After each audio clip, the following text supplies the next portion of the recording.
안녕하세요. 반갑습니다. 예, 반갑습니다. 자, 예, 서턴학 강좌 오늘이 네 번째네요. 오늘 네 번째 강좌를 맡게 될 저는 유보선이라고 합니다. 저 건너 군산에 있는 군산대학교에서 국어문학과 교수로 재직하고 있고요.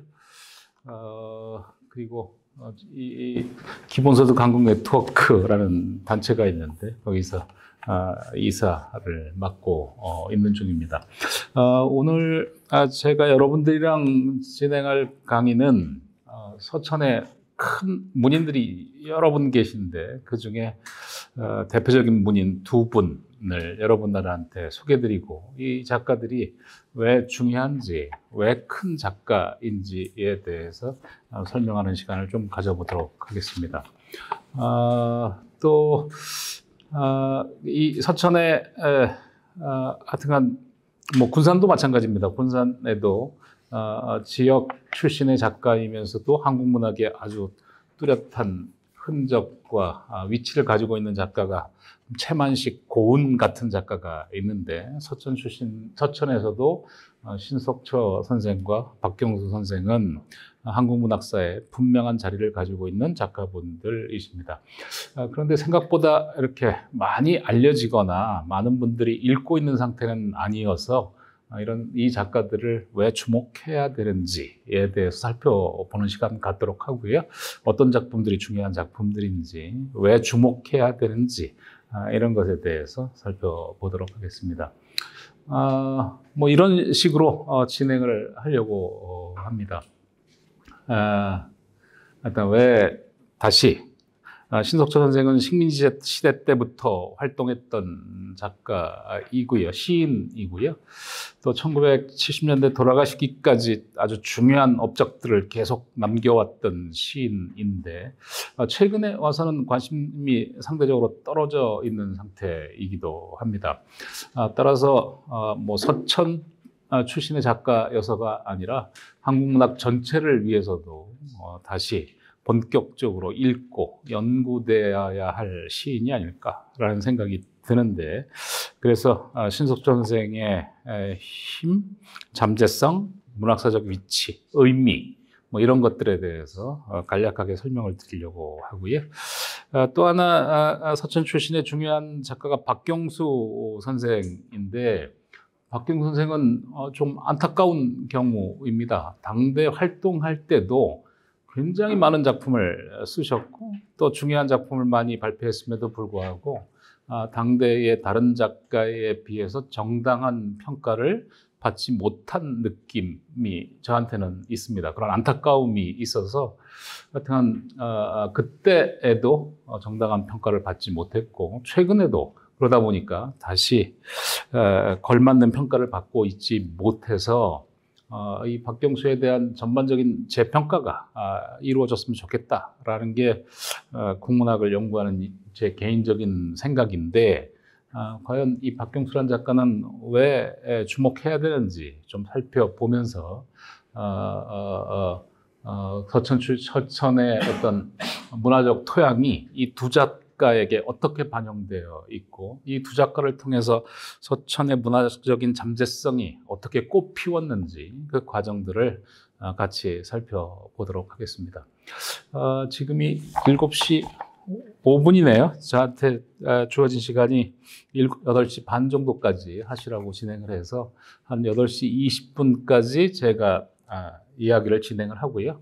나머지 한 10분 정도는 여러 선생님들하고 질문과 답변 갖는 시간 갖도록 그렇게 진행하도록 하겠습니다.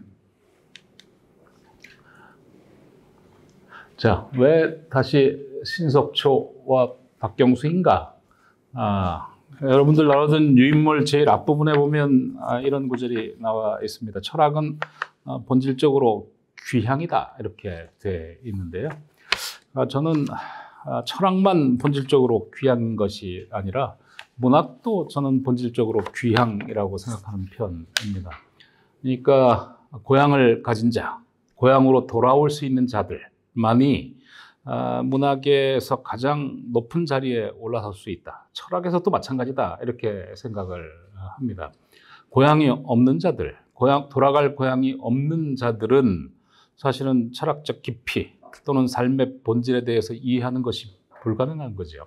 그러니까 고향이라는 건 그만큼 중요한 것이라고 생각합니다. 어렸을 때 또는 자연 속에서 자연과 인간의 관계에 대해서 깊은 이해를 가지고 있는 사람만이 현대에 대해서, 인간에 대해서 깊은 이야기를 할 수 있다. 저는 이렇게 생각하는 편인데, 바로 이 신석초와 박경수가 가지고 있는 힘이 바로 고향을 가진 힘이고, 또 수시로 고향에 돌아와서 자기가 현재 어떻게 살고 있는지를 끊임없이 되돌아봤기 때문이다.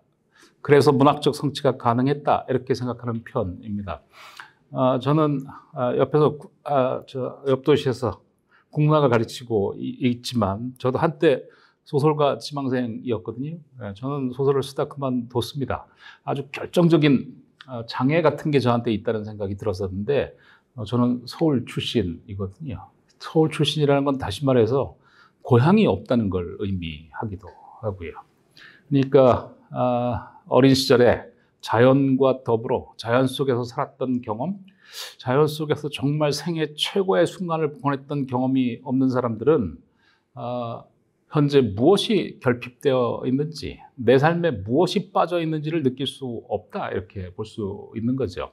따라서 그때마다, 삶이 힘들 때마다 또는 삶에 지쳤을 때마다 돌아갈 고향이 있고 그 고향을 통해서 현재 나의 삶이 이런 게 결여되어 있다는 걸 느낄 때만 사실은 삶에 대해서, 삶의 본질에 대해서 얘기할 수 있는 것이겠죠. 바로 신석초와 박경수가 우리 문학사에서 높은 위치를 차지할 수 있는 것, 인간의 본질에 대한 또는 현대인의 본질에 대한, 현대인의 결핍에 대한 심도 있는 얘기를 할 수 있었던 것은 여러 요인이 있겠습니다만 가장 중요한 요인 중에 하나는 고향이 있다는 것, 고향을 수시로 방문했고 고향 속에서 수시로 자기의 삶을 점검했고 그런 어떤 과정을 겪었기 때문에 가능한 것이다, 이렇게 생각을 하는 편입니다. 특히나 이 두 분이 살았던 때는 한국 사회가 정말 노골적으로 근대화가 진행됐던 때입니다. 근대적인 것, 서구적인 것, 이것만이 인간을 풍요롭게 하고 행복하게 한다는 성장론의 기대에 있었고요. 그런 과정에서 자연이 가지는 어떤 의미, 자연과의 조화 속에서 살아가야 될 인간의 가치 같은 것은 잃었던 시기를 이 분들은 경과해 왔다고 한다면 그런 사회 속에서, 그런 변화 속에서 우리가 무엇을 잃고 있는지, 무엇을 회복해야 하는지 그런 것에 대해서 누구보다 깊은 이야기를 했던 분이 바로 이 두 분이고요. 게다가 최근에 와서는 이런 문제의식이 훨씬 더 중요해진 시대라고 볼 수 있습니다. 여기 계신 선생님들은 전부 마스크를 하고 계시네요. 그죠? 저만 오늘 강의를 한다는 특권 때문에 이 마스크를 벗고 얘기하는데 정말 답답하시죠? 2년 동안 이 생활을 해왔잖아요. 그죠? 물론 코로나19라는 것이 왜 발생했는지에 대해서 여러 설명들이 있을 수 있습니다만 저는 이것이 인간들이 행한 자연의 수탈에 그 원인이 있다, 이렇게 생각합니다. 코로나19는 흔히 박쥐에게서 그 원인이 첫 균이 발생했다, 이렇게 얘기를 하기도 하죠. 그런데 박쥐들은 원래 그 자리에 있었죠. 계속 그 자리에서 살고 있고요. 그런데 그 박쥐들이 살고 있는 곳으로 간 것은 바로 인간들입니다. 즉 인간을 위해서, 인간을 위한 노골적인 개발의 결과들로 사실은 인간들은 점점 더 자연을 파괴해 들어갔고 그 파괴해 들어간 결과가 이 코로나19로 나타나고 있다, 이렇게 봐야 되겠죠. 따라서 지금이라도 이 노골적인 성장, 일방적인 성장, 인간을 위한 개발을 멈추지 않으면 지구는 어떻게 될지 모른다라는 진단이 여러 군데서 나오고 있는 것도 사실입니다. 흔히 기후위기, 생태위기 이런 얘기들을 많이 하고 있는 거죠. 즉 인간은 자연을 지배해 오고 일방적으로 이용하기만 했다고 한다면 이제 이 삶을 멈추고 자연과 조화를 이루는 어떤 변화가 필요한 시점이라고 할 수 있겠고요. 예컨대 지금보다 지구가 온도가 2도 정도 높아지면 이 지구의 생태계는 회복할 수 없을 정도로 위험한 선을 넘어갈 것이다, 이렇게 얘기하는 경우가 있습니다. 그런 학자들이 많죠. 인간도 마찬가지죠. 우리 정상 체온은 36.5도인데 인간 체온이 37.5도, 38.5도만 넘어가면 생명이 위태로워지는 것과 마찬가지로 지구의 온도도 조금만 더 올라가면 더 이상 회복 불가능한 상태로 올 것이다, 이런 진단들을 하고 있는 것이죠. 예컨대 거대사라는 역사를 전공하고 있는 분들에 따르자면 여태까지 지구에 여러 번 위기가 있어 왔고 위기가 있을 때마다 멸종의 단계를 거쳐왔다라는 거죠. 그때 멸종의 한 생물들은 다 생태계상에서 최상위 포식자였다, 이렇게 알려져 있습니다. 그러니까 저 시대에 거대한 지구의 온도 변화가 왔을 때 최상위 포식자들이 멸종했다는 거죠. 먼저 공룡이 멸종을 했고요. 지금 지구에서 최상위 포식자는 인간이지요. 예. 만약에 지구의 기온이 2도 정도 높아지면 인간이 버티지 못할 것이다, 이렇게 얘기하는 사람들도 있습니다. 따라서 이제 인간은 예전에 해왔던 방식대로 무조건 발전하고 경제 성장을 이루고 이것이 바람직한 것이 아니라 또 다른 변화, 즉 자연과의 조화로운 삶 같은 것에 대한 적극적인 모색을 해야 되는 시점인데, 바로 그런 문제의식을 일찍부터 가지고 있었던 작가들이 있다는 거죠.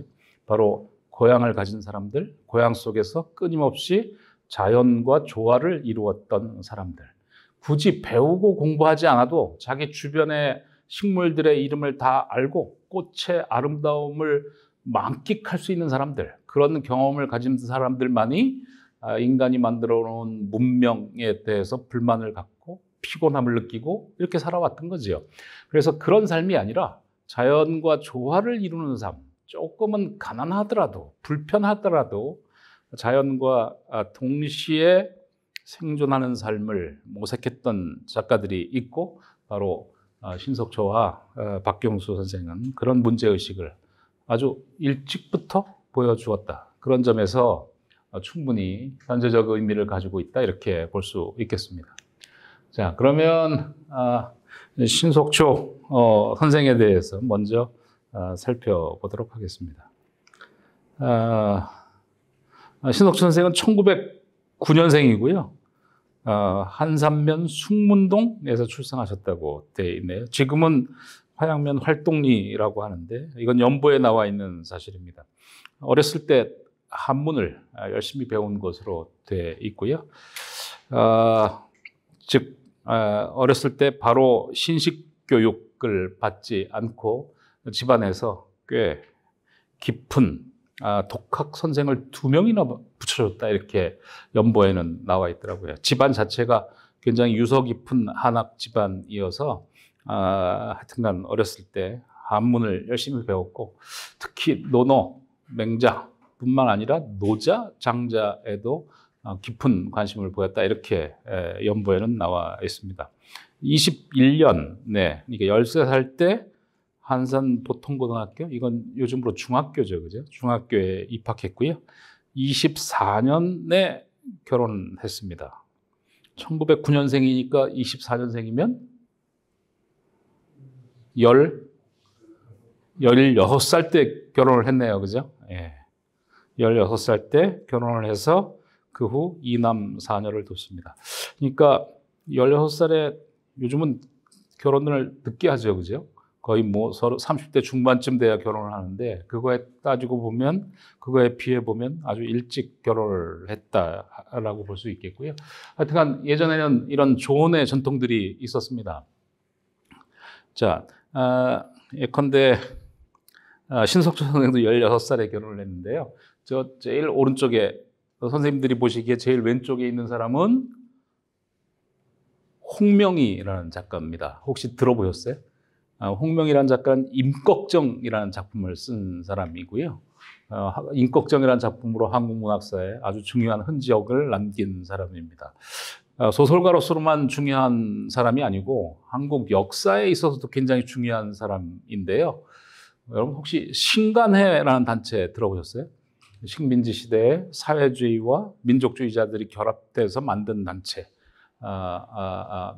그 국공합작, 하여튼 민족주의자와 공산주의자가 합작해서 힘을 합쳐서 일본 제국주의에 저항했던 아주 중요한 단체가 신간회라는 단체인데, 그 신간회 단체를 결성하는데 가장 결정적인 역할을 했던 사람 중에 한 사람이 바로 홍명희라는 사람이기도 합니다.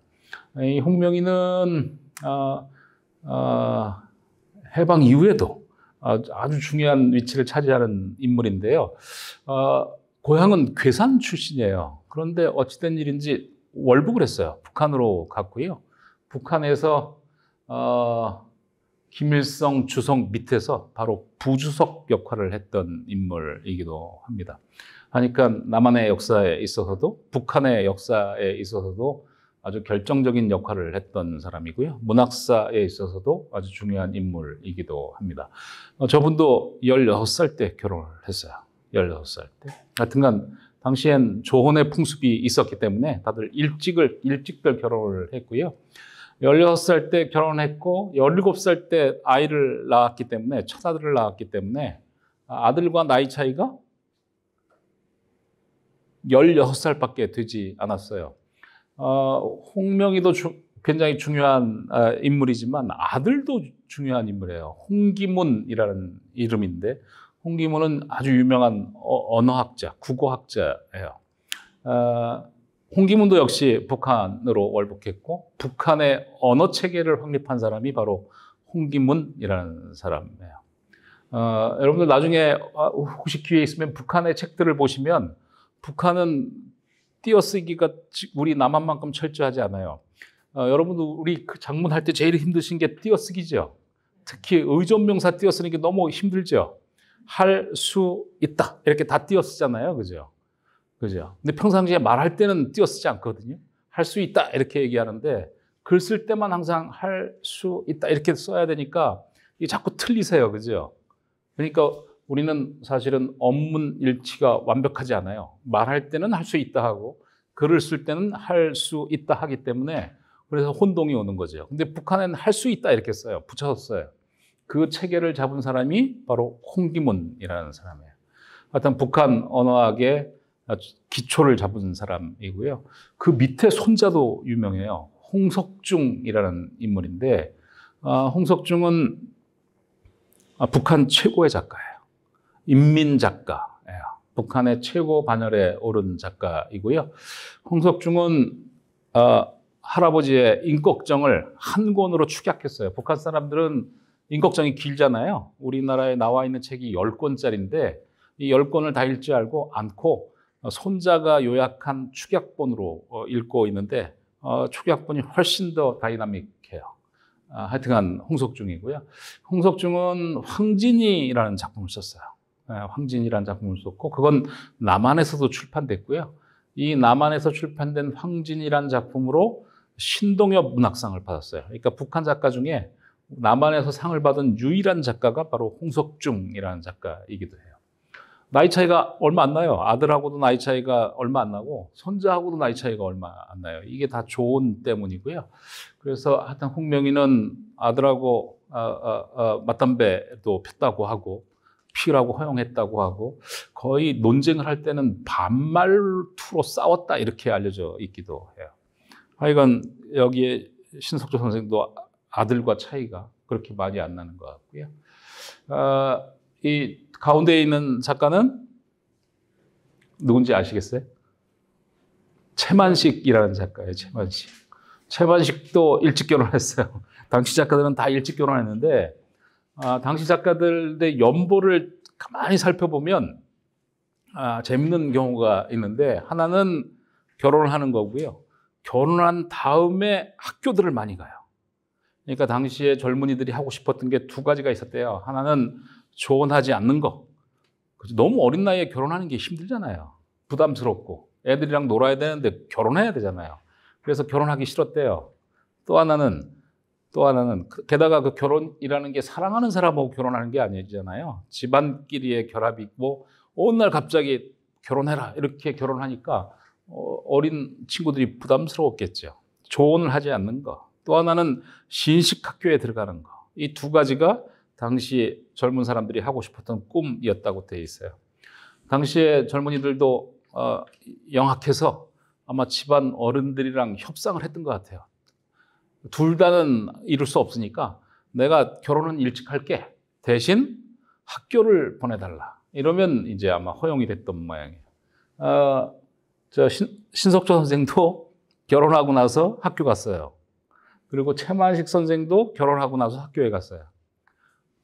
이 오른쪽에 있는 사람은 백석이에요. 이 사람들이 다 조혼의 압력 때문에 아주 고생을 했던 사람이에요. 최만식은 조혼을 했고 결혼을 하고 그다음에 서울에 중앙보통고등학교에 다녔어요. 부인을 찾지 않았어요. 부인을 외면했어요. 외면했고 물론 방학 때 잠깐 왔다가 부부의 삶을 살았기 때문에 자식들은 있었는데 사랑은 없었어요.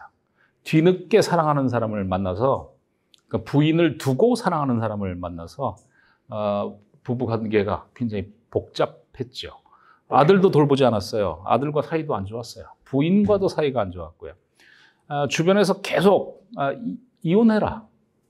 너 사랑 없는 결혼을 유지하는 것보다는 그래도 이혼하는 게 서로가 인간적으로 살 수 있는 것 아니냐라고 얘기했는데 최만식은 그것도 하지 않았어요.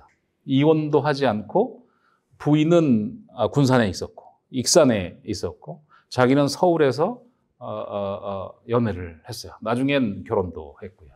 그러니까 부인이 둘이었던 거죠. 그 친구들이 이혼해라.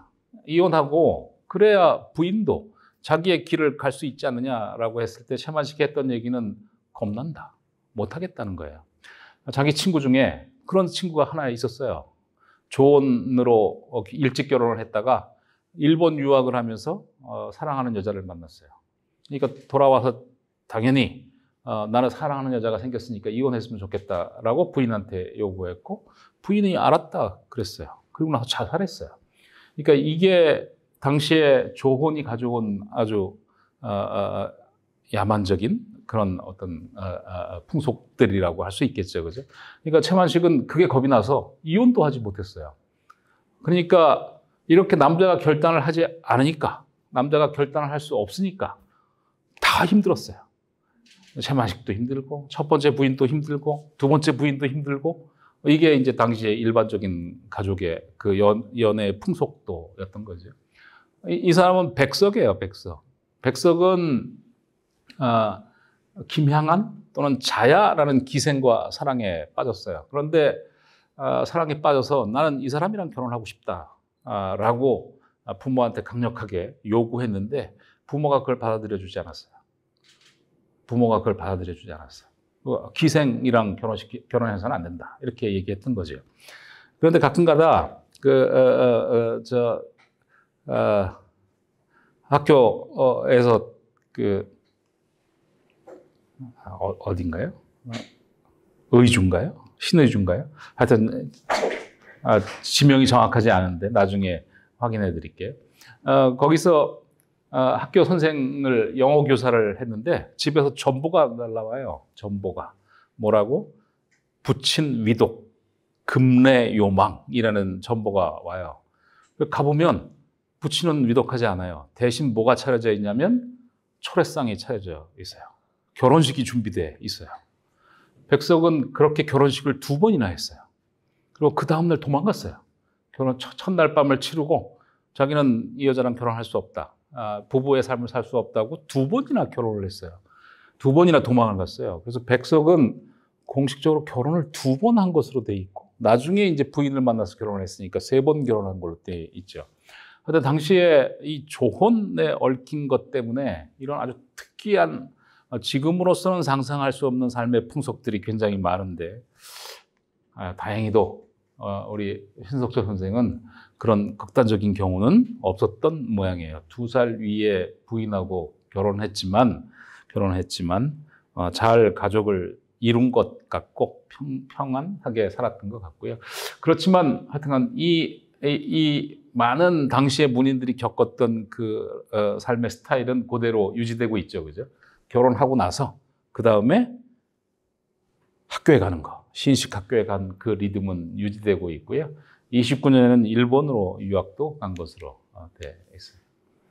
31년 철학과에 입학했고요. 사회주의의 영향을 강하게 받았어요. 강하게 받아서 신유이란 이름으로 좌익 평론을 발표하기도 했고요. 특이하게도 신석철 선생은 발레리라는 프랑스의 시인이죠. 시인의 세계에 흠뻑 빠져서 발레리의 작품을 일본어로 읽다가 일본어로 읽는 것 가지고 만족하지 않아서 프랑스어를 직접 배워서 발레리를 읽는 것으로 되어 있어요. 1930년대 33년에 박영희라는 비평가와 더불어 카푸라는 자익단체, 자익예술가 단체거든요. 거기를 탈퇴하는 경우도 있고요. 35년에 신조선을 편집하면서 위당 정인보 선생 그리고 이육사와 교우를 한 것으로 되어 있고 이게 아주 중요한 신석철 삶에 있어서 중요한 만남으로 보여요. 특히 신석철 선생은 이육사에 관한 시를 2편 정도 쓴 것으로 되어 있고요. 그만큼 이육사는 신석철의 삶에 있어서 절대적인 의미를 갖는다 이렇게 볼 수도 있겠죠. 자, 38년에는 이육사와 더불어 경주를 같이 여행한 것으로 되어 있고요. 이 경주 여행은 신석철 시에 있어서 굉장히 중요한 영향을 미쳐서 특히 신석철은 경주에 관한 시를 굉장히 많이 썼고요. 불국사에 관한 얘기, 첨성대에 관한 얘기, 불국사의 경주의 거의 모든 문물에 대해서 시를 쓴 것으로 되어 있어요. 시를 썼고요. 그게 이육사의 교우 관계와 관련이 있어요. 이육사하고 이 신석철 선생은 굉장한 친연성이 있어요. 이육사가 굉장한 유학자 집안이잖아요. 이육사는 본명이 이월록이라는 이름이고요. 육사는 수감번호, 재수 번호죠, 그죠? 감옥에 들어갔을 때 번호가 64번이었기 때문에 필명을 이육사로 잡아서 시를 발표했죠.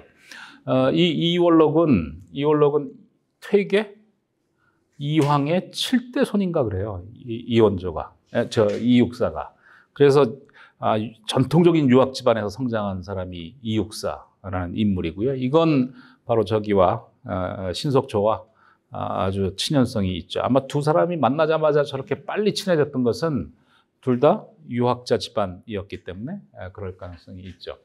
앞서 살펴봤던 홍명희도 굉장한 유학자 집안이에요. 괴산에서.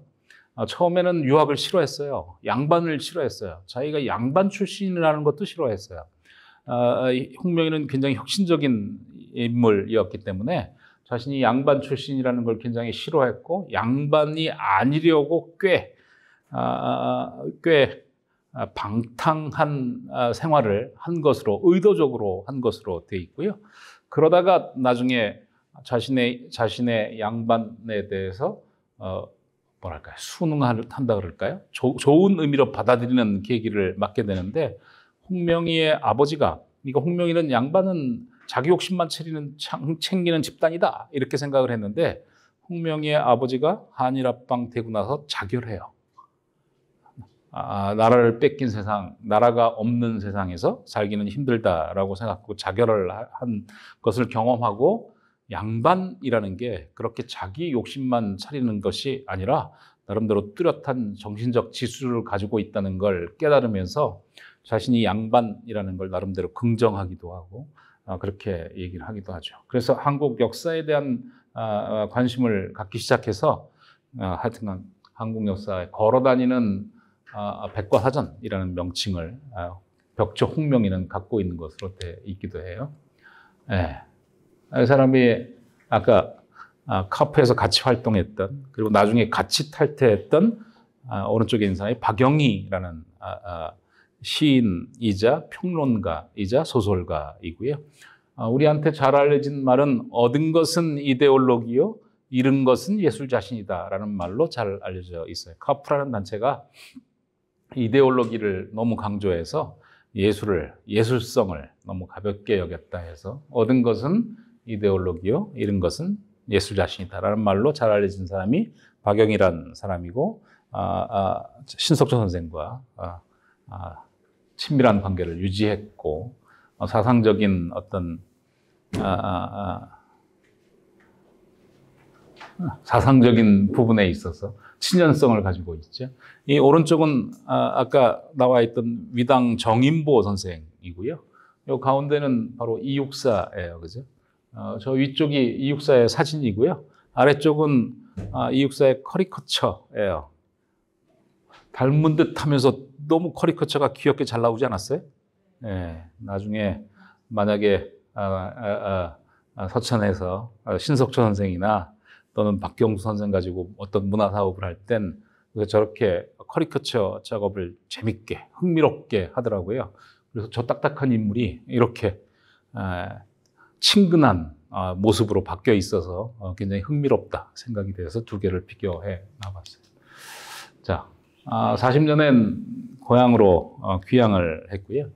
제가 말씀드렸다시피 신석초는 여러 차례 탈향과 귀향을 반복했는데 이게 신석초 시의 중요한 힘이다. 저는 그렇게 보는 편이에요.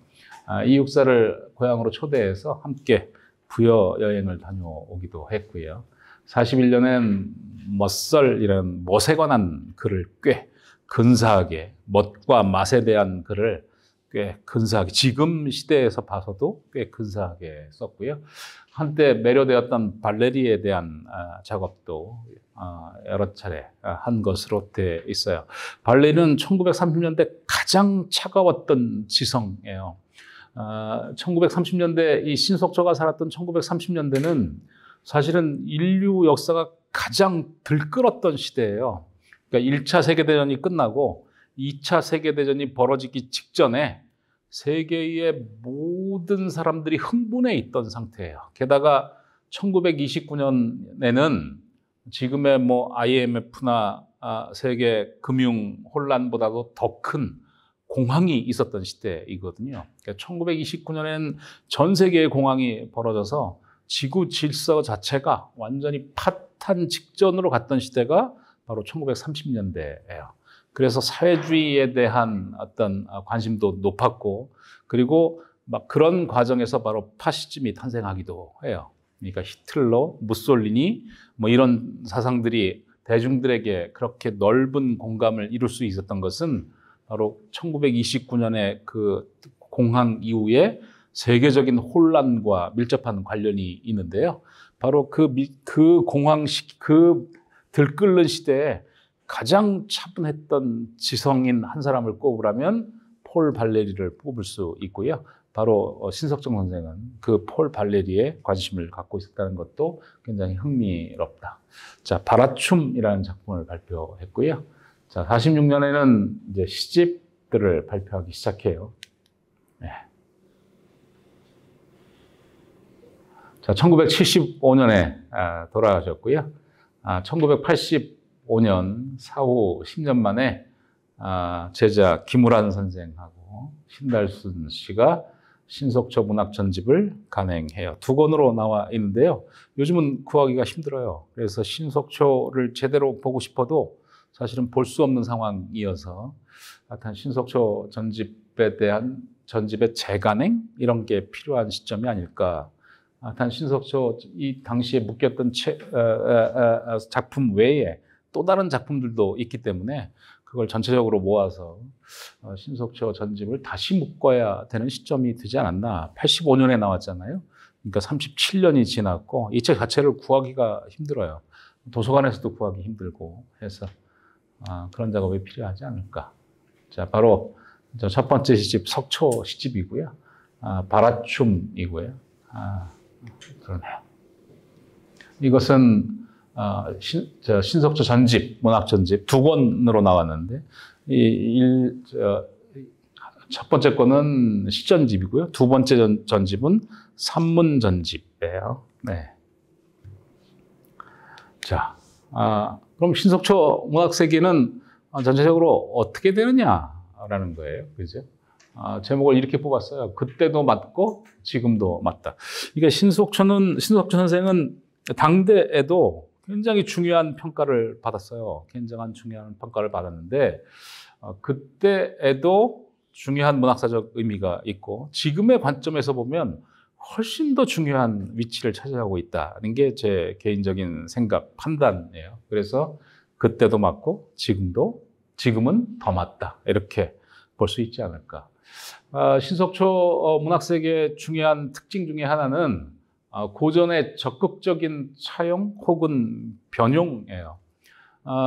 신석초 선생은 한국 문학은 어떤 관점에서 보자면 이마 같은 비평가가 그렇게 표현했죠.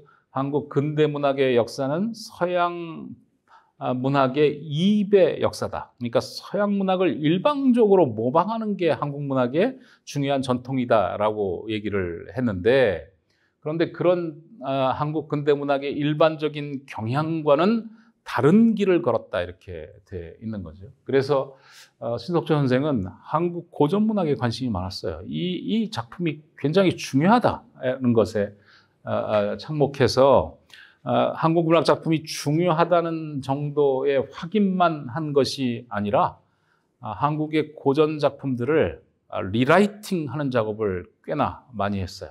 초용과 같은 작품들 또는 청산별곡 같은 작품도 다 다시 썼고요. 시조들도 다 다시 썼어요.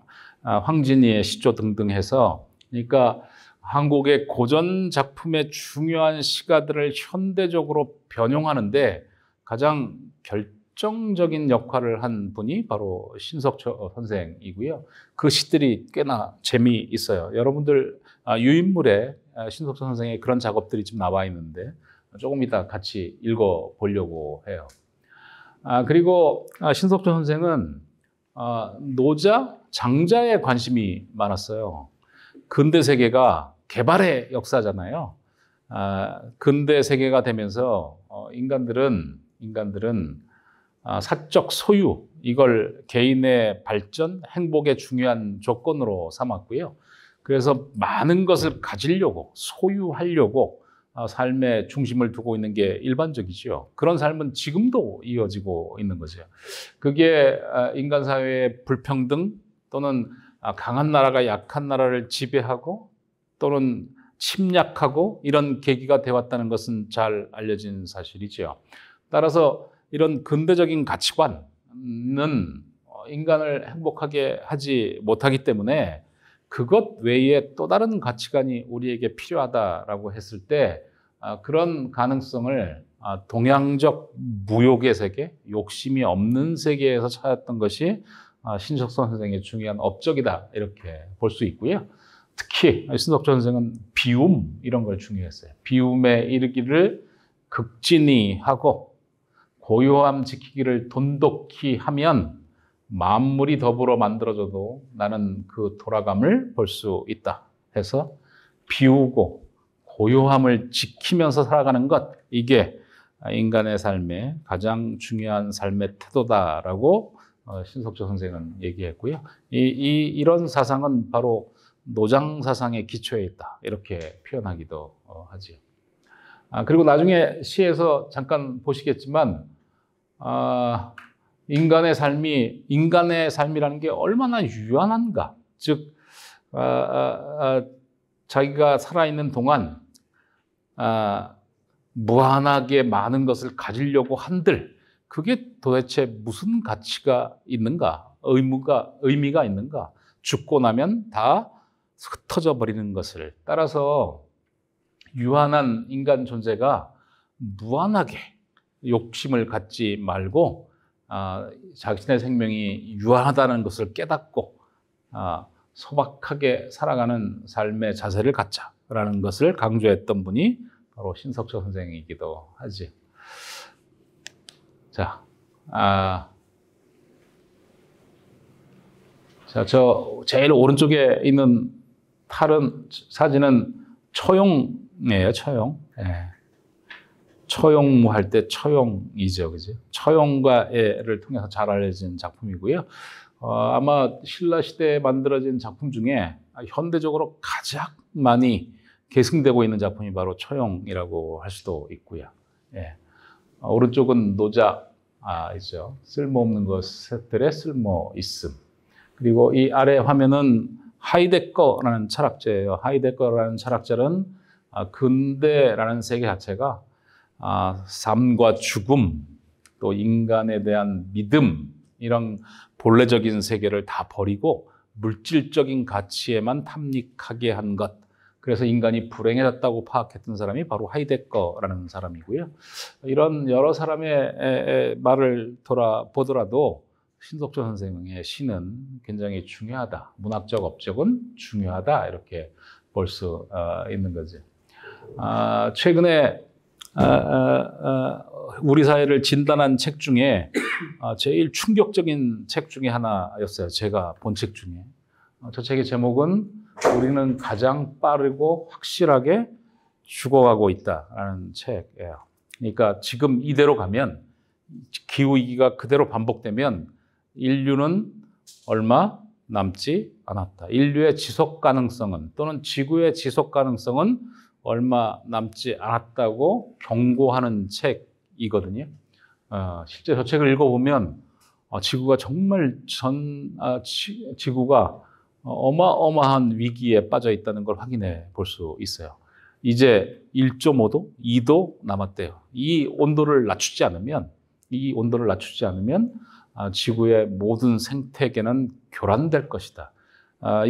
지구의 모든 생태계는 교란될 것이고, 그리고 그 첫 번째 희생자는 인간이 될 것이다. 아까 말씀드렸다시피 지구에 위기가 왔을 때 항상 제일 먼저 멸종한 것은 최상위 포식자였기 때문에 그렇게 될 거라는 거죠. 그래서 지금의 온도가 2도 올라가면 일단 문제가 생길 거다라는 거죠. 최근에 혹시 이런 보도 보셨어요? 우리나라에 올 겨울에 벌꿀들이 많이 사라졌다, 이런 얘기 들어보셨어요?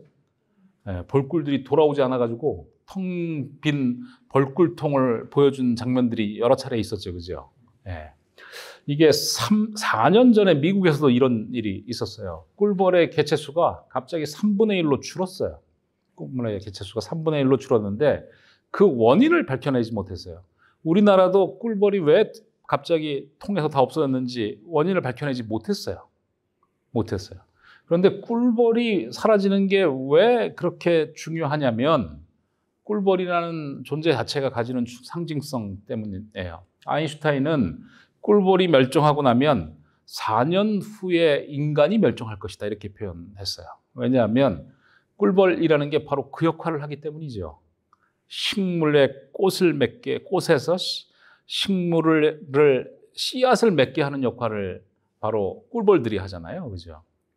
그죠? 꿀벌이 사라지면 그러면 씨앗을 맺을 수가 없어요. 그러면 어마어마한 식량 위기가 오는 것이고, 식량 위기가 오면 그냥 굶어 죽지는 않겠죠. 전쟁이 일어나겠죠. 이런 식으로 지구가 혼란에 빠질 것이다라고 얘기한 사람은 아인슈타인이에요. 꿀벌의 개체수가 줄어드는 거, 이건 사실은 아주 중요하고 의미심장한 사건이다, 이렇게 얘기를 하는 거죠. 자, 4년 전에 미국의 꿀벌의 개체수가 3분의 1로 줄어들었을 때 원인을 찾지 못했어요. 나름대로 추정했어요. 추정은 핸드폰일 것이다 라고 추정했어요. 그 이유는 핸드폰의 주파수가 꿀벌의 주파수를 교란했을 것이다. 이렇게 추정을 했었는데 정확한지 아닌지 밝혀지지는 않았어요. 자, 이 오른쪽 사진은 여러분 혹시 스촨성 대지진이라고 기억나세요? 스촨성은 우리 그 중국 음식 중에 몇 개 먹는 중국 음식이 있죠. 사천을 중국식으로 읽으면 수촨이 돼요. 그래서 스촨성 대지진이라는 사건이 있었어요. 이게 2008년에 일어났던 사건이거든요. 엄청나게 죽었어요. 한 20만 명 정도가 죽었을 거예요. 학교가 다 무너져서 수업하던 학교가 무너져서 특히 어린아이들이 정말 많이 죽었어요. 그래서 일본은 지진에 대한 대비가 다 돼 있는데 반해서 중국은 왜 이렇게 대비가 안 돼 있는지, 그래서 중국이 얼마나 후진국인지 이거에 대해서 비난이 높았는데 나중에 원인이 다 그것이 아니라는 게 밝혀졌어요. 스촨성은 그렇게 어마어마한 지진이 발생하지 않는 곳이에요. 그러니까 내진 설계를 제대로 할 필요가, 일본처럼 할 필요가 없는 거죠. 그런데 어떤 변화가 스촨성에 그렇게 갑작스러운 대지진을 만들어낸 거예요. 대지진을. 그게 뭐였냐면 중국이 스촨성에 거대한 댐을 만들었어요. 스촨성 댐이라는 걸 만들었어요. 그래서 물을 가뒀어요. 흘러가는 물을 스촨성 댐 안에 가두었어요. 근데 물이 무겁잖아요. 그죠? 평상시엔 지진이 일어나도 지진의 강도가 그렇게 세지 않은 지역이었던 거죠. 그런데 물의 무게 때문에 지진이 일어나는 순간 이 물의 무게가 누르면서 지층이 완전히 뒤틀려 버린 거예요. 그죠? 그러니까 이제 인간들을 위한 행동들이 어떤 일을 불러일으키고 있냐면 자연을 변화시키고 있는 거예요. 그런데 인간들은 이걸 예측하고 있지 못해요. 그러면서 굉장한 사건들이 벌어지기 시작했어요. 2011년에 일본의 거대한 해일이, 그죠? 불어닥치고 원전 사고가 났죠, 그죠? 예. 처음에 저 먼 바다에서 지진이 일어났을 때 이게 쓰나미를 몰고 올 것이다. 이게 원전을 덮칠 수도 있다. 원전을 멈춰야 된다라고 전문가들은 진단을 했어요. 요구했어요. 그런데 원전을 멈추지 않았어요. 왜냐하면 원전을 멈췄다가 다시 가동하려면 시간도 오래 걸릴 뿐더러 그 손실이 어마어마하대요. 그래서 쓰나미가 예고됐을 때 일본 전기회사 이렇게 알려져 있죠.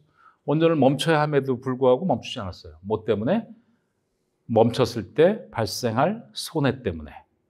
그런데 쓰나미가 몰려왔고 원전 사고가 났죠. 지금도 저 안에서 무슨 일이 일어나고 있는지 모른대요. 아무도 들어가서 그걸 본 적이 없대요. 계속 이 원전 문제를 해결할 수 있는 기간이 늘어나요. 처음에는 2028년 정도까지 해결할 수 있다 이렇게 얘기했는데 지금은 2040년까지 늘어났어요. 네.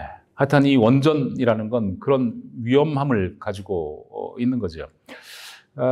하여간 이렇게 인간이 인간을 위해서 만든 많은 것들이 자연을 변화시키고 그 변화된 자연이 인간에게 위협을 하고 있는 시점쯤으로 와 있다는 거죠. 따라서 이 기후위기 앞에서 이제 인간들은, 또는 자연 앞에서 인간들은 겸손해져야 될 때가 왔고 자연과 같이 살아야 되는 마음을 가져야 될 때가 온 것이죠. 생각의 근본적인 변화가 필요한 시점이다라고 이제 이야기를 하고 있고요. 바로 그런 점에서 인간만을 위한 행위 또는 인간만을 위한 개발을 멈추고 자연과 더불어 살아가는 삶의 태도, 자연에 대한 존중 같은 것이 절대적으로 필요한 시점쯤이라고 한다면, 신석도 선생의 시는 굉장히 현재적인 의미가 있다 이렇게 볼 수가 있는데요. 자, 먼저 신석조 선생의 시를 몇 편 보지요. 이 첫 번째 시는 동경 밝은 달이라는 시고요. 동경 밝은 달 밤들어 논이 놀아. 이스탄 청로 위에 가야금 장고 적소리 그윽한데 처형은 가서 돌아오지 않고 옛나라 사나만 시름 속에 남았는다. 아이야 잔 가득 부어라 창에 빗긴 구름 소매 잡아 단술이나 마시자 이렇게 돼 있네요. 하여튼 처용을 다시 불러오고 있어요. 이 처용은 자기 아내를 범한 역신을 용서하는 인물이잖아요, 그죠? 그러니까 용서의 아이콘인 사람이지요. 하여튼 이 처용을 석초 선생이 다시 풀어드리고 있어요. 누구를 수탈해서 이익을 취할 것이 아니라 끊임없는 용서의 세계, 이게 현대에 필요한 윤리학이다. 이렇게 얘기하고 있는지도 모르죠. 자, 이건 서사라는 시예요. 서사. 신석초 선생의 시인데, 긴 시인데 앞부분만 따왔어요. 무칠이란다 청산에 무칠이란다 청산이야 변할 리 없어라 내 몸 언제나 꺾이지 않을 무구한 꽃이었만 깊은 절 속에 덧없이 시들어지느니 생각하면 갈갈이 찢기는 내 맘 서로 어찌하리라. 이건 청산별곡을 연상시키는 시죠, 그죠? 이렇게 신석초 선생은 향가 그리고 고려 소교 등등을 현대적으로 변형해서 그 시들에 담겨 있는 자연과 조화를 이루는 삶 같은 것을 현대인의 중요한 삶의 태도로 환기시키는 시들을 계속 쓰고 있다 이렇게 볼 수 있죠. 자, 낙화라는 시예요. 어젯밤 비바람에 온갖 꽃이 다 지는다. 꽃잎이 펄펄 날아 가득 내 뜰을 덮는다. 꽃이 지기로서니 세월을 탓하랴. 낙화인들 꽃 안리야 쓸어 무사말이야. 놓고 보려 하노라. 이렇게 되어 있네요. 네. 자, 꽃잎이 지기로서니 세월을 탓하랴. 이렇게 되어 있는데요. 조지훈 시 중에도 낙화가 있어요. 꽃이 지기로서니 거기는 바람을 탓하랴. 이렇게 되어 있어요. 요새 그 뉴스에 자주 등장하는 인물 중에 한 사람이 박지원 전 국정원장이지요. 박지원 국정원장, 전 국정원장이죠. 그죠? 옛날에 국회의원도 하고 그랬던 사람이죠. 기억나세요? 예. 근데 이 박지원, 그 전 국정원장이 옛날엔 뭐 장관도 했고 국회의원도 했으니까 명함이 굉장히 많잖아요. 그죠? DJ, 김대중 시절에 비서실장을 했잖아요. 그죠? 나중에 정권이 바뀌고 나서 구속된 적이 있어요. 북한의 대북 송금 혐의로 구속돼서 재판을 받은 적이 있거든요.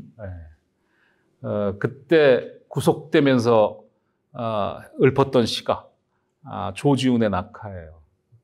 꽃이 지기로서니 바람을 탓하랴 이러고 감옥에 갔거든요. 굉장한 시인이다. 뭐 이랬었는데 하여튼 이게 신석초 선생도 이렇게 낙화라는 시를 쓰면서 꽃잎이 지기로서니 세월을 탓하랴라는 구절이 있어서 흥미롭다. 그러니까 이게 당시에 조지훈하고 박목월하고 서로 시를 주고받은 우정도 굉장히 유명하고요. 그래요. 그래서 이게 서로 시인들 사이에 서로 시들을 주고받은 교유의 결과가 아닌가 이렇게 생각이 드는데 나중에 그걸 한번 찾아보면 재밌을 것 같아요. 그래서 조지훈의 낙화하고 신석초 선생의 낙화하고 비교하고 이 둘 사이에 어떤 관계가 있는지를 따져보면 굉장히 흥미로운 얘기가 가능하겠다.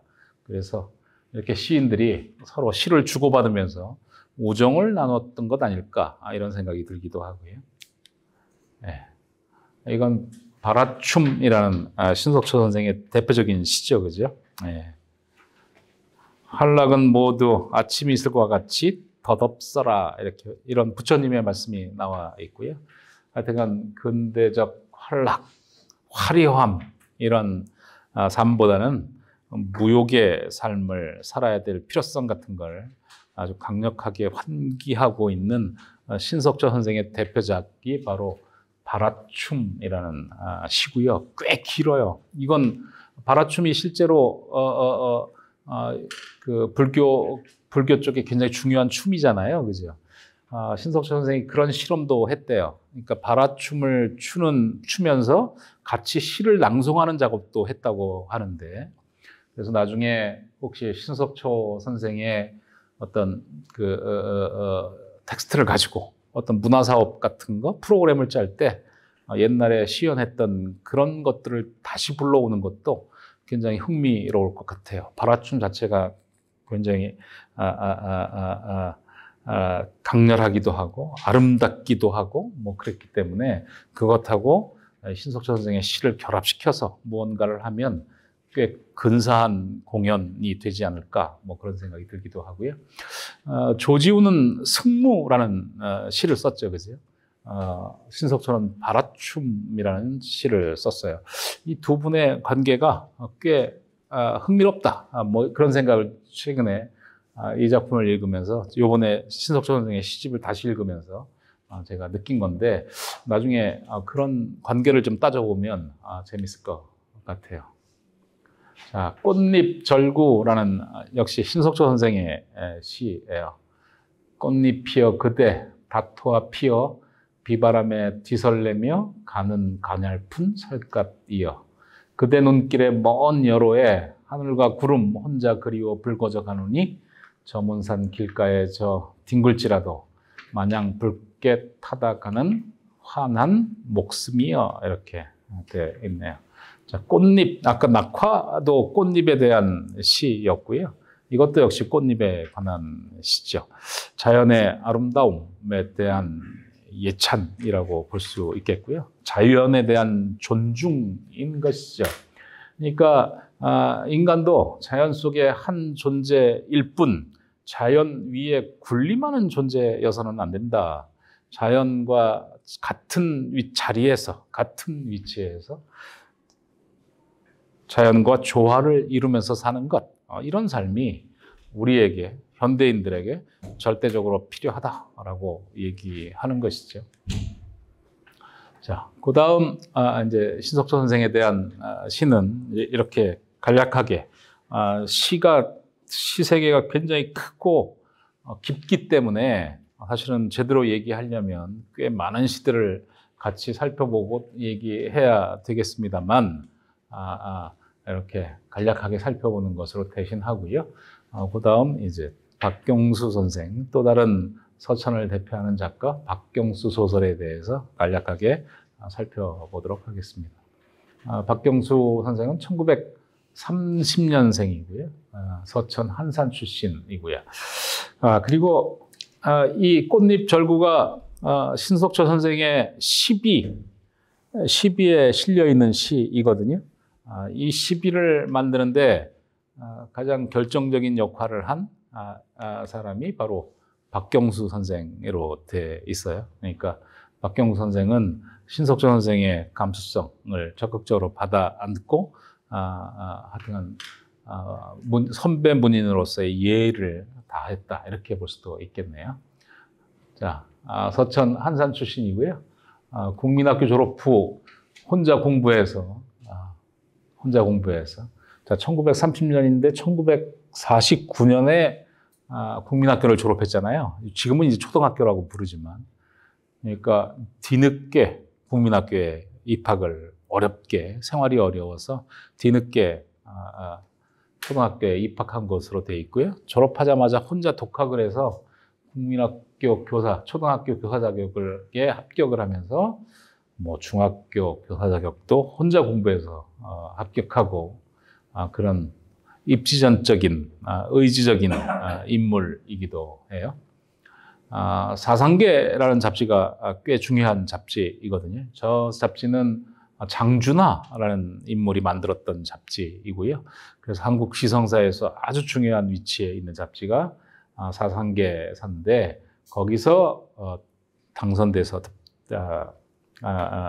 작가가 됐고 나중에 이 인연으로 사상계라는 잡지사에서 꽤 오랫동안 근무를 했고 바로 장준하와 인연을 맺기도 했어요. 그래서 나중에 박경수 선생은 장준하의 일대기 전기를 집필하기도 해요. 네. 자, 사상계라는 잡지이고요. 네. 장준하 선생이네요. 그리고 저기는 한산초등학교 이렇게 검색을 해봤더니 이렇게 재밌는 일을 하고 있더라고요. 그래서 소개를 해보았어요. 자, 함께 걸으며 행복 나누는 알찬 한산교육이라는 비전을 가지고 있다 이렇게 돼 있는데 뭐 하여튼 재밌더라고요. 그래서 이런 전통이 살아있구나 뭐 싶어서 여러분들한테 소개를 해드렸어요.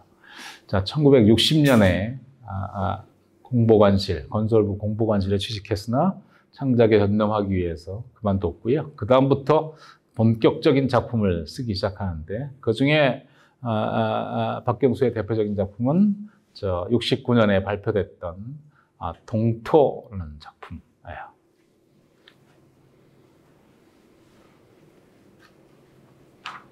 자, 이런 하여튼 작품 그 83년까지 20몇 년 동안 정말 많은 작품을 발표했어요. 쉼 없이 발표했다. 굉장히 많은 작품을 쓴 작가이고요. 그런데 이 많은 작품에 비해서 그리고 각각의 작품이 가지고 있는 밀도에 비해서 어떻게 된 일인지 높은 평가를 받지 못한 작가 중에 한 사람이 바로 박경수라는 작가예요. 하여튼 박경수는 그 활동에 걸맞는 제대로 된 평가를 이제 받아야 되는 작가가 아닐까 말하는 생각이 드는데 왜 박경수가 이렇게 박경수 선생이 평가를 받지 못했느냐라는 거예요. 제가 생각할 때 당시의 문학사적 흐름하고 조금씩 비껴 있었어요. 그러니까 문학사에도 나름대로 한 시대를 풍미하는 경향들이 있거든요, 그죠? 그래서 그 경향들 중심으로 문학사가 서술이 되는데 박경수 선생은 그 경향들을 한편으로 따르면서도 그것과 묘하게 다른 지점이 있어서 평가를 받지 못했는데 사실은 그 경향과 유사하면서도 다른 그 지점을 오늘날의 관점에서 보면 훨씬 의미 있는 가치를 가지고 있다라는 게 제 생각이고요. 그런 점에서 좀 많은 분들이 박경수 작품에 관심을 갖고 읽고 널리 알려서 박경수에 대한 재평가 또는 박경수를 문학사 쪽으로 귀환시키는 작업을 해야 되는 거 아닐까 이런 생각을 가지고 있습니다. 일단 제일 오른쪽에 있는 분은 김동리 선생이고요. 하여튼 김동리와 나름대로 인간적인 관계를 맺었고요. 이 오른쪽에 이문구 선생인데 이문구 선생도 이 박경수 작가와 꽤 중요한 친분을 나누었던 것으로 되어 있습니다. 또 문인협회 쪽에서 중요한 사물을 보기도 하고 했기 때문에 하여튼 이 월간문학이라는 문인협회에서 만든 이 월간문학이라는 잡지도 여러분들한테 소개를 해드렸고요. 왜 박경수가 중요한가? 그때는 틀리고 지금은 맞기 때문이다. 이렇게 돼 있는데요. 하여튼 그 당시에는 뭔가 문학사가 걸었던 일반적인 길과는 조금씩 다른 길을 걸었기 때문에 평가를 받지 못했지만 그런데 지금은 이제 그런 평가를 받을 만하다라는 것입니다. 그러니까 예컨대 이 박경수 선생은 농촌에 대한 또는 농촌의 목가적인 풍경에 대한 그 당시의 관점에서 보자면 도를 넘어서는 예찬 같은 게 있었어요. 그러니까 농촌은 무조건 아름답다라는 것이죠. 그래서 농촌 사람, 농촌의 풍경 이것이야말로 인간이 유지해야 될 풍경이고 농민의 삶이야말로 가장 윤리적으로 앞서 있는 삶이다. 이런 이제 진술을 여러 곳에서 했는데 당시에는 그런 진술들이 제대로 동의를 얻지 못했던 거지요. 그런데 최근에 와서 이렇게 생태 위기가 도래하고 또 이제 조금 지나면 지금 우크라이나 전쟁 일어나고 나서 여러 가지 위기 징후들이 나타나고 있잖아요. 그렇죠? 식량이 이제 무기화되는 것 아닌가라는 어떤 경고 같은 것도 도처에서 나타나고 있고 특히나 우리나라 같이 식량의 자급률이 낮은 나라에서는 식량이 무기화되는 순간 절대 위기에 빠질 수 있다 이런 경고 같은 것도 여러 군데서 나오고 있죠, 그죠? 우리나라의 식량 자급률이 25% 30%밖에 되지 않는다 이렇게 알려져 있고요. 쌀 빼놓고는 거의 어떤 것도 충족하고 있지 못하다 이렇게 얘기되는 거죠. 그래서 만약에 식량 위기가 식량이 무기화되는 순간 제일 먼저 위기에 빠질 나라 중에 하나가 바로 한국이다. 이런 경고 같은 것도 여러 군데 있죠. 따라서 작은 농업, 그러니까 농촌에서 이루어지는 작은 농업이라는 것은 단순하게 그 소일거리 정도의 의미가 있는 것이 아니라 생태 위기도 넘어설 수 있으면서 이런 식량 위기의 상황에서도 가장 필요한 작업이다. 뭐 이런 얘기들이 이제 최근에 일각에서 아주 활발하게 제기되고 있는데, 그런 얘기를 그 시대에 했던 거지요. 그 시대에 했기 때문에 다른 사람으로부터 동의를 받기 힘들었다. 이런 거죠. 그래서 하여간 저렇게 농촌을 배경으로 했고 농촌에 대한 절대적인 예찬 같은 게 있었다라는 거죠. 자, 무대나 배경이 되는 풍광이 아름다운 것은 두말할 것도 없지만 사람도 도회인보다는 농민이 훨씬 더 아름답다. 이런 진술이요. 그리고 나는 농촌 얘기를 많이 쓰니까 왜 하필 인기 없는 그런 얘기들만 쓰냐는 질문을 받을 때가 종종 있다. 그에 나는 우스갯말 절반, 참말 절반으로 진짜 문학을 하기 위해서라고 대답한다. 아무래도 도회보다는 농촌에 더 원형적인 것, 즉 진짜들이 많기 때문이다. 바로 이 작품은 도농 간의 격차를 상할면이 아닌 인간의 의식 구조면에서 다루어 본 것이다. 자, 농촌에서 이렇게 다른 사람을 또는 자기와 다른 어떤 존재들을 무한히 포용하는 인물들이 도시로 가면 그런 삶을 유지할 수 없다는 거죠. 그래서 보다 인간적인 어떤 삶의 모습이 농촌에서만 가능하다라는 인식 같은 걸 박경수 선생은 가지고 있었는데, 이것이 그 당시로서는 이렇게 설득력을 얻기가 힘들었다. 어떤 면에서 보자면 시대를 좀 앞서 있는 측면이 있었다. 이렇게 볼 수도 있는 거죠. 그리고 도농 간의 격차를 그리되 도농 간의 격차를 그린 작품들이 꽤나 많았지만 그것을 생활면이 아니라, 즉 가난이나 이런 문제가 아니라 인간의 의식 구조면에서 그린 거의 유일한 작가여서 당시에는 별로 평가를 받지 못한 것 아닌가, 이런 생각이 들고요. 그런 점에서 이제 제대로 된 평가를 받아야 할 시점쯤에 왔다, 이렇게 볼 수 있겠습니다. 자, 서천 출신이고요.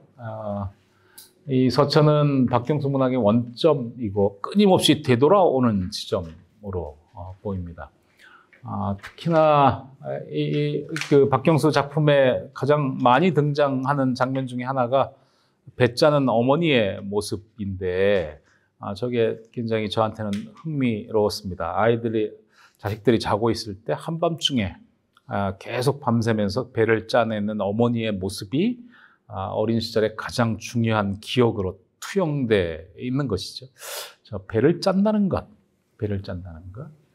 그래서 새로운 어떤 물건을 만들어낸다는 것. 무엇을 짜서 만들어내는 그것이 가지는 상징성 같은 것이 있지 않을까라는 생각이 들고요. 그러니까 그 어머니가 자기에게 주어진 분량의 배를 짜기 위해서 계속 며칠 동안 밤을 새고 짜내는 것에 대한 고통, 그렇게 고통스러운 일을 하면서도 그 삶에 대해서 보람을 느끼는 것에 대한 존경심 같은 것이 박경수에게 소설에 자주 반복되는 것이 저한테는 흥미로웠고요. 그리고 고향에 대해서 무조건 긍정적인 의미만은 있는 것은 아니어서, 아마 아까도 말씀드렸지만 학교도 굉장히 늦게 들어갔고 이랬기 때문에 고향에 대한 양가적인 감정을 가지고 있다는 걸 여러 대목에서 확인해 볼 수 있습니다. 특히 내가 동네 부잣집들을 미워하기 시작한 건 자라서였다. 부자 사람들은 모두 인정이라는 게 없고 돈밖에 아는 게 없기 때문이었다. 자기네들의 부를 만들기 위해 가난한 사람들에게 갖은 악랄한 짓과 행패를 다하기 때문이었다. 일을 시키고 품삯을 차일피일 미루어가는 것도 이유가 있는 것을 알았다. 좀 더 구박을 주고 배고픔을 주자는 심사인 것을 알았다. 좀 더 구박을 주고 배고픔을 주자는 심사인 것이었다. 가난한 사람들은 해마다 농사는 지으면서도 자기가 지은 곡식을 직접 먹어보지 못하게 되는 것이었다. 일단 부자네 창고 속에 빛으로 들어갔다가 다시 장리로 구워다 먹어야 하는 것이었다. 그 짓을 몇 해만 반복하면 이번에는 몇 마직이 안 되는 논밭까지 아주 부자한테 넘어가고 마는 것이었다. 그로부터 거의 부자의 노예가 되다시피 하여 간신히 목구멍에 풀칠을 하고 사는 것이었다. 나는 이런 것을 미워했다. 이렇게 되어 있네요. 하여튼간 농촌의 목가적인 풍경으로만 보였던 농촌에도 존재하는 어떤 인간의 탐욕 같은 것에 대한 비판이랄까요. 그럼에도 불구하고 박경수는 이것이 도회보다는 훨씬 덜하다고 판단했고요. 하여튼간 농촌에도 이런 부조리가 없는 것은 아니지만 그래도 도시보다는 훨씬 더 인간적이었다라고 생각을 해서 농촌 안에서 어떤 가능성을 탐색하려고 했다 이렇게 돼 있어요. 이렇게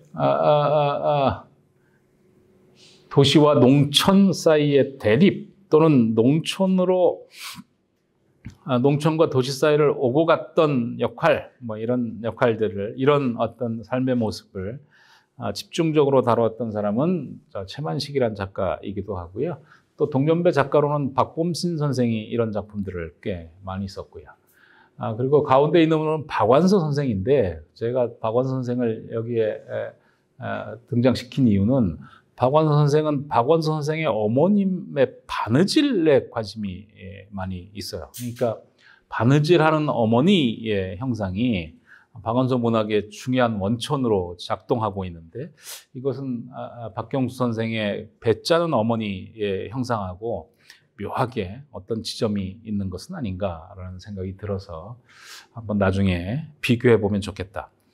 특히 우리 문학사의 작가들 중에 어머니에게 중요한 감화를 받은 작가들이 많은데 그 작가들의 어머니가 대부분 바느질을 한 것으로 돼 있어요. 이 바느질이라는 세계, 서로 다른 어떤 사물들을 이어 붙여서 하나의 조화로운 물건을 만들어내는 어떤 경이가 있는 세계가 바로 바느질의 세계일 텐데 그런 어떤 새로운 물건을 만들어내는 생소하고 사소하고 조각조각 떨어져 있는 사물들을 이어 붙여서 완벽한 아름다움을 구현하는 바느질의 세계가 어렸을 때 작가들에게 굉장한 영감으로 작용한 것 아닐까 이런 생각이 드는데 박경수 선생 경우에는 그게 배짜기로 나와 있다는 것이 흥미로웠어요. 자, 박경수 작가는 끊임없이 농촌을 다룬 작가다 이렇게 말씀드렸고요. 그 중에 두 작품을 주목해 볼 필요가 있다라고 생각을 하는 편입니다. 하나는 동토라는 작품이고요. 그리고 또 하나는 향토기라는 작품입니다. 이 두 작품이 귀향 또는 고향을 다룬 작품으로 중요한 작품이다. 자, 첫 번째 작품은 그 고향에서부터 벗어나는 과정입니다. 아까도 말씀드렸다시피 농촌도 자본주의의 물결로부터 자유롭지 못해서 또는 인간의 탐욕으로부터 자유롭지 못해서 지주와 소작인간의 대립 같은 것이 없을 수 없었고요. 따라서 몇몇 사람들은 농촌에서도 아주 힘겨운 삶을 살아야 했던 것이죠. 그래서 이곳에서 더 이상 살 수 없어서 고향 바깥으로 나가는, 즉 고향 바깥으로 탈양하는 이야기가 다루어집니다. 그런데 바깥에 나가 보니까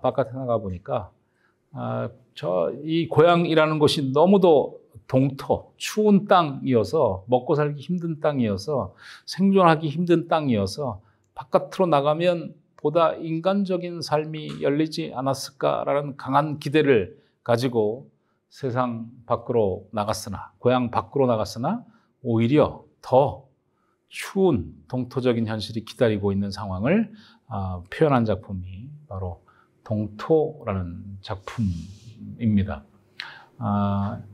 우리 문학사에서 가장 많이 등장하는 모티브 중에 하나가 바로 출세한 촌놈들입니다. 그러니까 고향에서 시골에서 머물다가 하여간 산업화의 물결 때문에 어쩔 수 없이 고향을 떠나서 살아갔던 사람들의 이야기가 한국 문학사에 아주 중요한 모티브로 등장을 하는데, 그중 대표적인 작가 중에 한 사람이 바로 박범신 선생이죠.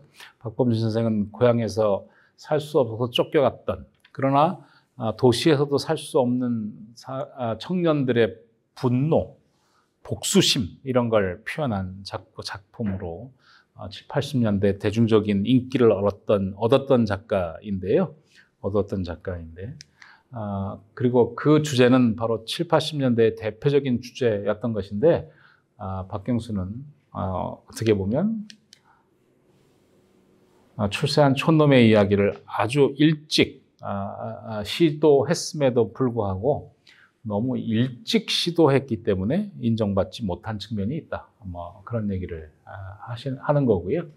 그리고 이 작품은 이제 강한 농촌 출신의 남성이 도시에 가서 부유한 여성과 사랑에 빠지는데, 사랑을 나누는데 이 사랑이 조화롭게 이루어지지 못하고 계속 엇갈리는 이야기를 다루고 있다는 점이 흥미롭습니다. 이 테마는 조금 아까 살펴봤던 박범신 선생의 주요한 테마이기도 하죠. 또는 TV 드라마나 이런 데서 아주 많이 다뤄졌던 테마이기도 하고요.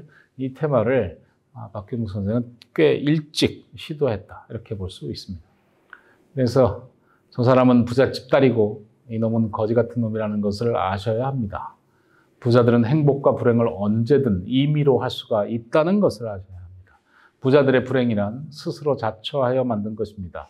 언제든지 행복하려면 할 수가 있는 것입니다. 그러나 가난한 사람의 불행은 무거운 짐을 지는 운명의 가옥에서 생긴 불행이라는 것을 아셔야 합니다. 어떤 지혜도 자비심도 그런 경우에 불행을 제거해 줄 수는 없습니다. 아시겠습니까? 뭐 이렇게 되어 있네요. 그래서 하여튼 가난한 사람들의 어떤 피해의식 같은 것을 보다 심층적으로 드러내고 있다. 자, 나는 오늘날도 인색하지 않고 가난한 사람을 멸시하지 않는 부자를 믿지 않는다. 이런 표현이라든가, 너는 너의 운명에 반항해 보았으나 헛수고였다. 너는 한때는 너의 운명과 싸워 이겼다고 생각했었다. 그러나 행운의 서광을 보았을 때 너는 너의 그 행운도 그것을 가져다 준 사람과 한꺼번에 잃고 말았다. 너는 그런 망언된 행동 때문에 벌을 당했다. 실로 너는 너무 많은 포부 때문에 결국엔 아무것도 얻지 못하고 말았다. 그러니까 말하자면 너무 가난했기 때문에 순간적으로 주어진 행복에 만족하지 못하고 어느 순간 이것을 잃을지도 모른다는 불안감, 또는 언젠가 배신당할지도 모른다는 피해의식 때문에 그 순간 주어진 행복을 누리지 못하고 만끽하지 못하는 가난한 사람들의 피해의식 같은 것을, 그런 심리적인 측면을 굉장히 흥미롭게 다루고 있다. 뭐 이런 점에서 이 작품은 특이한 작품에 해당한다라는 것이고요. 그리고 그 박경수 선생의 중요한 특징 중에 하나는 여성들은 대부분 숭고한 인물로 등장해 있고, 그러나 그 숭고한 여성들을 진정으로 사랑하는 대신에 자신의 소유물로만 느끼는 남성들 때문에 수많은 갈등들이 생기고 파탄이 생긴다는 것을 강조하고 있습니다. 하여간 이 작품에 대해서 천승준이라는 비평가는 복잡 특이한 성격의 인간형을 우리 문학사에 부각시켰다, 이런 점에서 높은 평가를 내린 바 있습니다. 자, 그 다음 또 하나의 고향을 다룬 작품이 향토기라는 작품인데, 이 작품은 동토의 속편에 해당하는 작품이라고 볼 수 있고요. 동토가 고향에서 벗어나는, 고향에서 고생하다가 고향에서 떠난 이야기, 그래서 서울의 도시에서 정착하지 못하는 이야기 쪽에 초점이 가 있다면, 향토기는 도시에서 정착하지 못하는 사람이 고향으로 돌아와서 뭔가 고향을 인간이 살 수 있는 보다 풍족한 것으로 바꾸려는 구조를 가지고 있는 작품이 바로 향토기라는 작품입니다. 그런데 이 작품은 귀향소설이면서도 당시의 귀향소설과는 당시 귀향소설 일반과는 좀 특이한 경향을 보이고 있어서 당대 문학의 흐름 속에서 같이 언급되지 못했던 경우에 해당하고요. 그래서 굉장히 흥미로운 작품을 요소를 가지고 있음에도 불구하고 문학사적인 평가를 받지 못했다라는 얘기를 하고 있습니다. 여기도 역시 마찬가지로 여성들은 희생당하고 남자들은 뒤늦게 깨달으면서 문제가 해결되는, 그래서 여성보다는 남성에게 보다 큰 의미를 부여하는 그런 어떤 모습이 자주 반복되고 있고요. 그런 점에서 이 박경수는 의식적인지는 잘 모르겠지만 무의식적으로나마 페미니스트적인 측면을 가지고 있다, 이렇게 볼 수 있고요. 그런 점에서 이 백규환 선생의 어떤 남성 페미니스트적인 어떤 성향과 유사한 측면이 있다, 닮아 있는 측면이 있다, 이렇게 볼 수도 있겠습니다. 그리고 이 향토기라는 작품에 보면 나중에 마을 공동체를 건설하기 위해서 마을 규약을 만드는 장면이 나와 있는데, 이게 굉장히 저는 흥미롭다, 이렇게 생각을 했어요. 마을 규약이 꽤 많은데요. 이 마을의 규약을, 즉 마을 공동체를 건설하기 위해서 새로운 마을 공동체, 모든 사람들이 조화를 이룰 수 있는 어떤 공동체를 만들기 위해서 나름대로 새로운 규약을 만들어 제시하고 있는데, 이 규약이 굉장히 현대적이다라는, 당시로서는 평가를 받지 못했지만 요즘으로서는 굉장한 의미가 있다, 뭐 이런 생각이 들어서 여기 표현을 해 놓았습니다. 하여튼 마을에 있는 공동물은 뭐 어떻게 한다라든가, 그리고 마을에 계절 학교를 하나씩 짓는다, 학교를 하나씩 짓는다, 뭐 등등, 마을 사이에 어떤 일을 서로 교환하는 것을 중요한 가치로 삼고 있고, 그러니까 화폐로 돈을 주고 서로 그 일을 사고 파는 것이 아니라 일을 서로 도우면서 공동체 생활을 한다 등등은 굉장히 흥미로운 대목이다, 이렇게 보여졌습니다. 저 간디라는 인도의 혁명가죠, 그죠? 간디는 마을이 세계를 구할 것이다, 이런 명제를 가지고 있었던 사람이고요. 따라서 작은 마을에서 민주적인 어떤 사회를 건설하는 것, 이게 무엇보다도 중요하다. 그런 마을이 하나하나 건설될 때 세계는 정말로 민주주의적인 세계가 될 것이다, 이렇게 얘기한 사람이 바로 마하트마 간디라는 사람이고요. 이 가운데 계신 분은 김종철이라는 분인데, 녹색평론이라는 잡지를 통해서 우리가 기후 위기로부터 벗어나야 되고 녹색 세상을 만들어야 된다라는 주장을 아주 일찍부터 하신 분인데, 이분도 역시 농촌 기본소득 등등을 통해서 농촌 공동체, 마을 공동체를 만들어내는 게 무엇보다 이 기후 위기로부터 벗어나는데 중요하다라는 표현을 하신 분입니다. 하여간 이렇게 박경수 선생은 굉장히 시대를 앞서가는 어떤 문제의식을 작품 속에서 구현하고 있다, 이렇게 볼 수 있을 텐데요.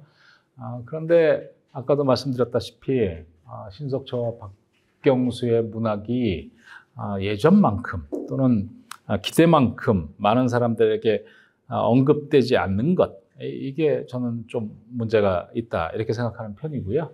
그래서 이 문학을 다시 순환시키고 또는 문학사적으로 귀환시키기 위해서 이러이러한 작업들이 앞으로 좀 이루어져야 되는 것 아닐까, 뭐 이런 생각이 들었습니다. 그래서 크게 세 가지를 말씀을 드렸는데, 하나는 이 신석초와 박경수는 서천의 굉장히 중요한 작가임에도 불구하고 서천을 대표하는 작가다라는 걸 확인할 수 있는 공간이나 뭐 이런 게 잘 보이지 않아서 좀 안타깝다, 그런 생각이 들었습니다. 예컨대 군산만 하더라도 최만식 문학관이 있고, 물론 예전에는 고운 선생도 나름대로 중요한 업적을 인정해서 큰 기념 사업을 하려고 했지만 최근에 이제 미투 사건 때문에 잠시 멈추고 있는데 각 지역마다 지역을 대표하는 문인들을 기념하는 일들이 꽤나 활발하게 이루어지고 있는데 반해서 서천은 제가 잘 모르고 있는지 잘 모르겠습니다만 일단 신석초 선생회 같은 경우에는 뭐 여러 사업을 하는 것으로 알고 있는데 일단 그런 사업도 사업이지만 신석초 선생의 전체적인 문학적인 업적을 확인할 수 있는 어떤 공간 같은 게 필요하지 않은가 뭐 이런 느낌이 들었고요. 그리고 아까 말씀드렸다시피 무엇보다도 박경수 선생의 상당 부분의 작품을 현재 구하기 어렵다라는 거고요. 그리고 신석초 선생도 하여튼 신석초 선생의 그 의미 있는 작품들을 한 자리에 모아서 확인할 수 있는 작품집이 없다는 거. 35년 전에 전집 나온 게 사실 거의 마지막 단계여서 그 이후 작업들이 더 필요하지 않은 건 아닌가. 그래서 시집 신석초 선생에 대한 제대로 된 앤솔로지, 선집이 나오거나 아니면 전집보다 완성된 전집 같은 게 간행될 필요가 있지 않을까. 뭐 이런 생각이 듣기도 했고요.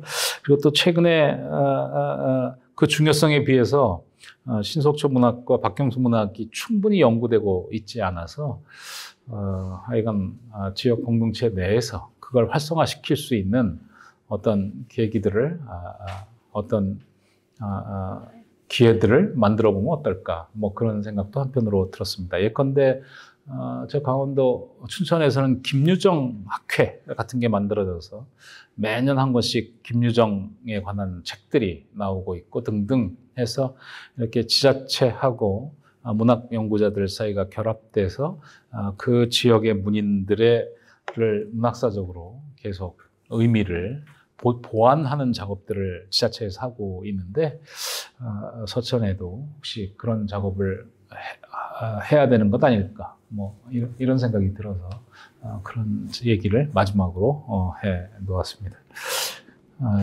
제가 준비한 내용은 여기까지이고요.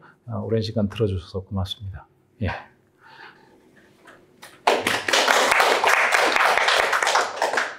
혹시 제가 했던 내용 중에 뭐 이렇게 궁금하신 사항이나 이런 점 있으면 질문 한두 개 받고 답변하면서 하거나 아니면 뭐 그냥 마무리해도 되고 뭐 그렇고 예. 시중에요. 네. 동경 나오는 문제를 예. 처용에 대한 예. 그 동경이 경주죠. 예. 근데 왜 동경이라고 표현을 해요? 그 옛날에 동경이라고 한 적이 있다는 건 제가 알고 있는데. 네네네. 그러니까 일본의 동경과 경주의 동경을 좀 중의적으로 쓴 건 아니에요? 그러진 않을 것 같은데요. 그러니까 신석초 선생, 그러니까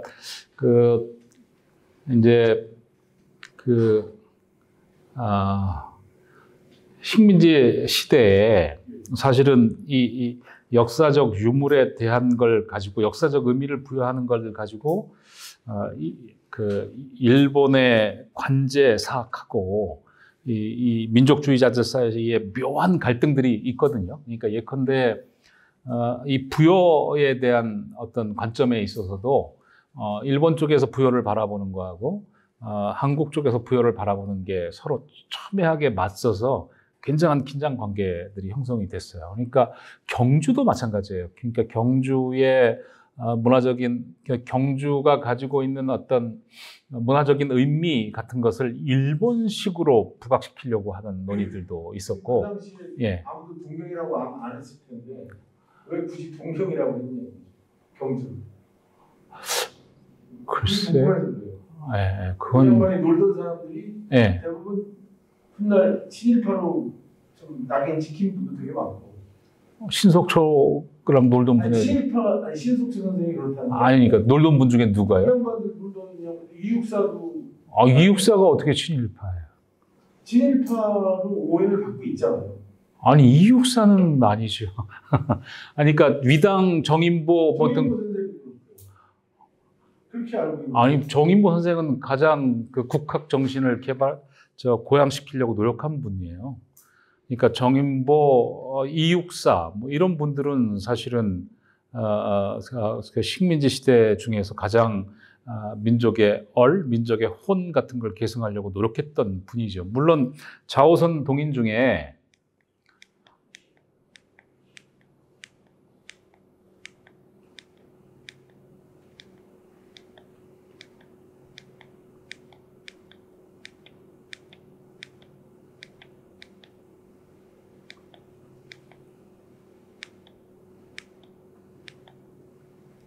예, 이 동리 중에 서정주, 윤공강 이런 분들은 뭐 그런 길을 걸었다고 봐야죠. 그렇지만 김광균, 이육사 이런 분들 또는 위당 정인보 선생 같은 경우는 사실은 그런 대부분의 작가들이 친일의 길을 걸을 때 가장 강력하게 일본 제국주의와 맞섰던 시인들 또는 연구자라고 봐야 되거든요. 그래서 제가 볼 때는 그런 점에서 그 동경이라는 의미에서 뭐 하여튼 너무 일본의 어떤 그런 쪽에 경사돼 있는 거 아니냐 이런 혐의 같은 것은 신숙 선생의 경우에는 좀 이렇게 그 경우로부터는 자유롭다 이렇게 봐도 되지 않을까 뭐 그런 생각입니다. 예. 저기 박형수 예. 저평가 사실이잖아요. 예, 예. 근데 그 당시에 그 사상계, 네네. 그 사상 장준하, 예, 예. 저는 결국에는 북한산에서 돌아갔습니까? 예, 예. 그렇게 되고 사상계와 신동아 이쪽으로 이렇게 작품을 피우는 것을 볼 때 그 아주 뭐랄까 중부의 비폭을 그러니까 야당 기질이 있어서 그걸로 인해서 좀 저평가되는 것이 아닌가 이렇게 생각이 드는데 그런가요? 근데 사실은 문학인들 중에